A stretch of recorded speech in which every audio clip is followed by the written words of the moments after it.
السلام علیکم پیارے بچوں، امید ہے آپ سب خیریت سے ہوں گے۔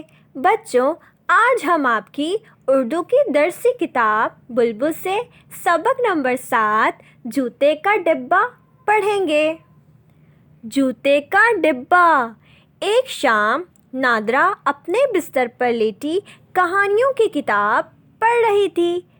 ساجد اور منا پاس ہی کھیل رہے تھے۔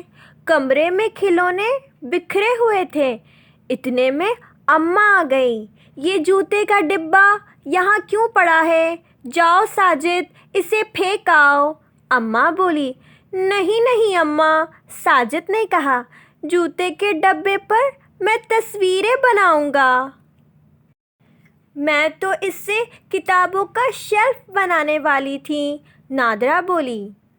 ہم اس کا جھولا بھی تو بنا سکتے ہیں، پھر اس میں تمہاری گڑیا اور میرا بھالو جھولا جھولیں گے، ساجد نے نادرا سے کہا۔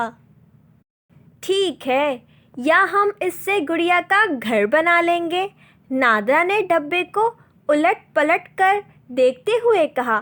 نہیں، جوتے کا ڈبہ میرا ہے، منا چیخا۔ منّے نے ساجد سے ڈبہ چھین کر اپنے سر پر الٹ لیا۔ یہ میری ٹوپی ہے، منا اماں سے بولا۔ اماں نے جوتے کے ڈبے کو غور سے دیکھا۔ یہ اتنے کام کی چیز ہے، انہوں نے کہا۔ اچھا بھائی، اسے سنبھال کر رکھ لو۔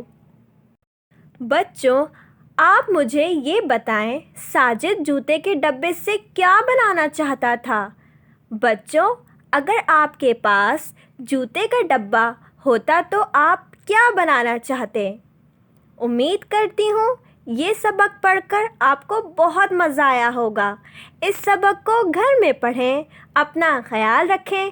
اللہ حافظ۔